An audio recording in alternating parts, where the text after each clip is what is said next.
नमस्कार, स्वागत है आप सभी का एक बार फिर से आपके favourite channel sports fact real में। आपके साथ आपका भाई, आपका दोस्त लक्ष्य शर्मा जुड़ चुका है।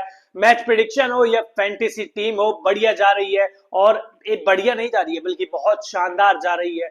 कुछ लोगों के प्रिडिक्शन 10 में से 2-3 सही होते हैं, या 10 में से अब 7-8 तो सही हो रहे हैं। और मैं कभी भी नहीं कहता कि 10 में से 10 प्रिडिक्शन सही होंगे। 10 में से 8-7 प्रिडिक्शन सही जा रहे हैं, तो इसका मतलब मैं सही डायरेक्शन में जा रहा हूं। आपने सही चैनल को लाइक शेयर सब्सक्राइब कर रखा है, आपने सही चैनल के टेलीग्राम को और व्हाट्सएप को ज्वाइन कर रखा है। तो इसीलिए अगर आपने अभी तक ज्वाइन नहीं किया है हमारे टेलीग्राम चैनल को, क्योंकि आईपीएल चल रहा है, इसके बाद पीएसएल भी चल ही रहा है, इसके बाद इंग्लैंड की जो टी20 सीरीज ब्लास्ट है वो शुरू हो जाएगी। वहां की जो टी20 टूर्नामेंट है, बहुत टूर्नामेंट है, तो इसलिए आपको सिर्फ इस चैनल को ज्वाइन करना है और बने रहना है यहाँ पर। अब आईपीएल 2025 में 4 मई को खेला जाएगा। रविवार को 2 मुकाबले खेले जाएंगे और पहला मुकाबला खेला जाएगा केकेआर वर्सेस राजस्थान रॉयल्स के बीच में। ये मैच खेला जाएगा केकेआर के घर, यानी कि कोलकाता ईडन गार्डन में। तो क्या होगी इस मैच के लिए दोनों टीमों की possible playing 11, head to head record क्या कहते हैं, पिच रिपोर्ट क्या कहती है, फैंटेसी टीम क्या कहती है। राजस्थान रॉयल्स अपना पिछला मैच हार के आ रही है 100 रन से, वो भी मुंबई इंडियंस से अपने घर पे 100 रन से हार के आ रही है। तो वहीं केकेआर की टीम दिल्ली को उसी के घर में 14 रन से हरा कर आ रही है। तो कॉन्फिडेंस दोनों टीम के अलग है। प्लेऑफ में पहुंचने के चांसेस केकेआर के ज्यादा है, वहीं आरआर के बहुत ज्यादा कम है। तो क्या होगी दोनों टीमों की पॉसिबल प्लेइंग 11? सबसे पहले आरआर के बारे में बातचीत कर लेते हैं। संजू सैमसन अवेलेबल नहीं है अभी, जो खबर आ रही है। तो आरआर की साइड से आपको ओपन करते हुए नजर आएंगे यशस्वी जायसवाल और वैभव सूर्यवंशी। वैभव सूर्यवंशी ने अपना टैलेंट तो दिखाया, लेकिन मुंबई के खिलाफ खाता तक नहीं खोल पाए। यशस्वी जायसवाल भी अच्छी शानदार फॉर्म में चल रहे हैं। नीतीश राणा को रन बनाने होंगे, क्योंकि सीनियर खिलाड़ी है और सीनियर खिलाड़ी होने के नाते निरंतरता के साथ प्रदर्शन करना होगा। और केकेआर के लिए बहुत साल खेले, तो इस स्टेडियम को भी बहुत अच्छे से जानते हैं। रेयान पराग को भी अब अच्छी पारियां खेलनी पड़ेगी, बड़ी पारियां खेलनी पड़ेगी। ध्रुव जुरेल अब कई मैचेस शायद इनकी वजह से हारे हैं, जो राजस्थान रॉयल्स की टीम जीत सकती थी। शिमरॉन हेटमायर अच्छी बल्लेबाजी कर रहे हैं, लगातार अच्छी बल्लेबाजी कर रहे हैं और अपनी टीम को जीत दिलाने की कोशिश कर रहे हैं, बट जीत नहीं दिला पा रहे हैं। जोफ्रा आर्चर की गेंदबाजी में दम दिख रहा है, महेश तीक्ष्णा बेदम दिख रहे हैं। आकाश मधवाल पिच में मैच में आए थे, लेकिन ज्यादा कमाल नहीं कर पाए। कुमार कार्तिकेयन खेलेंगे कि नहीं खेलेंगे, मुझे लगता है कि कोलकाता में इनको मौका मिलना चाहिए, क्योंकि स्पिन को मदद मिलती है। अगर हसरंगा फिट हो जाते हैं तो ये बाहर हो जाएंगे, और अंत में फजल फारूकी यहाँ पर केकेआर के होम ग्राउंड ईडन गार्डन में इनको स्विंग मिल सकती है।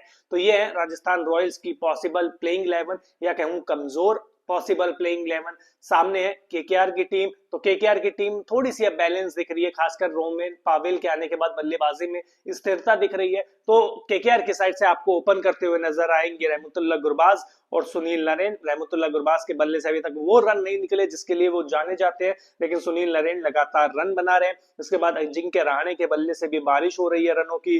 वेंकटेश अय्यर का सीजन बहुत ज्यादा खराब जा रहा है, क्योंकि 1-2 अर्धशतक जरूर आए हैं, लेकिन इसके अलावा बल्ला पूरी तरीके से शांत रहा है। रिंकू सिंह धीरे धीरे फॉर्म में आ रहे हैं, पिछले मैच में भी 36 रन बनाए थे। अंकुरिश रघुवंशी के बल्ले से रन निकल रहे हैं। वो बड़ी पारियां नहीं हो रही, लेकिन वो इंपैक्ट छोटी पारियां तो जरूर देखने को मिल रही है।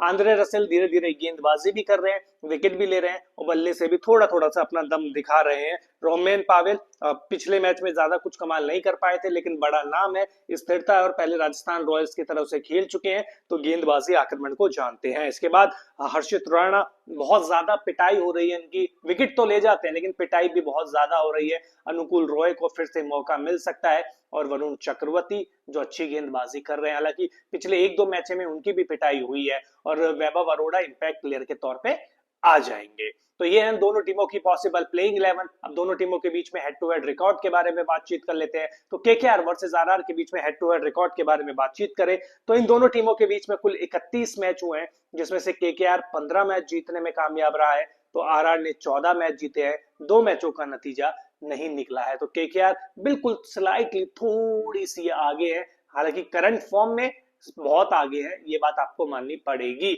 अब इन दोनों टीमों के बीच में ईडन गार्डन में भी मैचेस हुए हैं। कितने मैचेस हुए हैं, कितने किसने किसमें जीते हैं, तो देख लेते हैं चलिए। तो केकेआर वर्सेस आरआर इन कोलकाता, कुल 11 मैच हुए इन दोनों टीमों के बीच में, जिसमें से 6 मैच केकेआर ने जीते हैं, 4 मैच राजस्थान रॉयल्स ने जीते हैं और 1 मैच का नतीजा नहीं निकला है। तो यहाँ पर भी केकेआर का पलड़ा आपको थोड़ा सा भारी दिखाई दे रहा है। अब ईडन गार्डन स्टेडियम किसका होम ग्राउंड है? कोलकाता का, केकेआर का। सबको पता है, आपको भी पता है, हमें पता है। तो वहां पर ईडन गार्डन में केकेआर का प्रदर्शन कैसा रहा है अब तक, पिछले मैच तक देख लेते हैं। तो केकेआर इन कोलकाता कुल 92 मैच खेल लिए हैं केकेआर ने ईडन गार्डन कोलकाता में, और उसमें से कुल 55 मैच जीते हैं और 35 मैच हारे हैं। यानी कि इसे कहेंगे तो ठीक ठाक सा रिकॉर्ड ही इसे आप मानेंगे, और ठीक ठाक सा रिकॉर्ड इसको मानेंगे, क्योंकि 55-35 रेशियो ठीक है। अब पिच रिपोर्ट, लेकिन पिच रिपोर्ट से पहले अगर आपने हमारे चैनल को सब्सक्राइब नहीं किया है तो कर लीजिए। अगर टेलीग्राम चैनल को ज्वाइन नहीं किया है, व्हाट्सएप ग्रुप को ज्वाइन नहीं किया, दोनों के लिंक डिस्क्रिप्शन में दे रखे हैं, वो कर लीजिए। मेंबरशिप के बारे में बार बार बता रहा हूं, क्योंकि कुछ समय बाद अब सिर्फ जो मेंबरशिप लेगा उन्हीं को ये वीडियो दिखाई देंगे पिच रिपोर्ट, क्योंकि भाई थोड़ा सा मुझे भी अपना घर चलाने के लिए पैसे की जरूरत है। मैं बाकी तो किसी प्रेडिक्शन या मैच फैंटेसी में पैसे नहीं लेता, तो मेंबरशिप अगर आप ले सकते हैं तो ले लीजिए। तो केकेआर वर्सेस आरआर के पिच रिपोर्ट क्या कहती है? तो कोलकाता के ईडन गार्डन के पिच पर बल्लेबाजों के लिए खूब मदद रहती है। वहीं शुरू के ओवरों में तेज गेंदबाजों को स्विंग और अच्छी उछाल मिलती है, जिसका फायदा बैट्समैन उठा सकते हैं। हालांकि गेंद के पुराने होने पर स्पिनर भी गेम में आ जाते हैं। इस मैदान पर दूसरी पारी में बल्लेबाजी करना और आसान हो जाता है, क्योंकि ओस फैक्टर आ जाता है, जिसकी वजह से इस सीजन ज्यादातर टीमों ने टॉस जीतकर पहले गेंदबाजी करने का फैसला किया है। ऐसा क्यों? क्योंकि ओस फैक्टर कोलकाता में बहुत ज्यादा आता है और ड्यू बहुत ज्यादा पड़ती है, बाद में बल्लेबाजी करना यहाँ पे बहुत ज्यादा आसान हो जाता है। तभी यहाँ पे 190-200 रन भी आराम से चेज हो जाते हैं। तो पिच रिपोर्ट भी बता दी। अब बढ़िया सी फैंटेसी टीम चाहिए, लेकिन ये तो केवल बढ़िया सी टीम है। फाइनल टीम आपको कहाँ मिलेगी? टेलीग्राम पे मिलेगी, व्हाट्सएप पे मिलेगी। कब मिलेगी? टॉस के बाद मिलेगी, पिच रिपोर्ट देखने के बाद, कंडीशन, प्लेइंग 11 देखने के बाद, इंपैक्ट प्लेयर देखने के बाद, सब कुछ देखने, जांचने परखने के बाद मिलेगी। तो चलिए एक संतुलित टीम तो देख ही लेते हैं। तो RR versus KKR fantasy prediction क्या कहती है? तो विकेट कीपर में मैंने रहमतुल्लाह गुरबाज को लिया है और ध्रुव जुरेल को लिया है। बल्लेबाजों में यशस्वी जायसवाल को लिया है, नीतीश राणा को लिया है, अजिंक्य रहाणे को लिया है और वेंकटेश अय्यर को लिया है। ऑलराउंडर में रेयान पराग को लिया है, सुनील नरेन है और आंद्रे रसेल को लिया है। बॉलर्स में वरुण चक्रवर्ती है और जोफ्रा आर्चर है। कप्तान इस टीम का मैं बना रहा हूं आंद्रे रसेल को, और आप चाहे तो सुनील नरेन को भी बना सकते हैं, लेकिन मैं अलग अलग टीम में बनाऊंगा। तो एक में मैं आंद्रे रसेल को बनाऊंगा और एक में मैं बनाऊंगा सुनील नरेन को। वाइस कैप्टन मैं नीतीश राणा को बनाऊंगा, क्योंकि मुझे लगता है कि नीतीश राणा इस मैदान पर कम से कम 70 से 80 रन बनाने वाले हैं और कुछ ना कुछ कमाल करने वाले हैं। और मैच की प्रेडिक्शन, मैच कौन जीतेगा? तो मेरे हिसाब से जो फॉर्म चल रही है राजस्थान रॉयल्स की, मेरे हिसाब से आपको केकेआर ही मैच का जो विजेता है वो सामने आता हुआ दिख सकता है। लेकिन ये फाइनल प्रेडिक्शन नहीं है, फाइनल मैं आपको टॉस के बाद टेलीग्राम पे और व्हाट्सएप पे बताऊंगा। तो आपको कौन लगता है कौन जीतेगा? टेलीग्राम में बता दीजिए, यहाँ बता दीजिए, कमेंट बॉक्स में। वीडियो को लाइक कर दीजिए, चैनल को सब्सक्राइब कर दीजिए। बहुत बहुत शुक्रिया।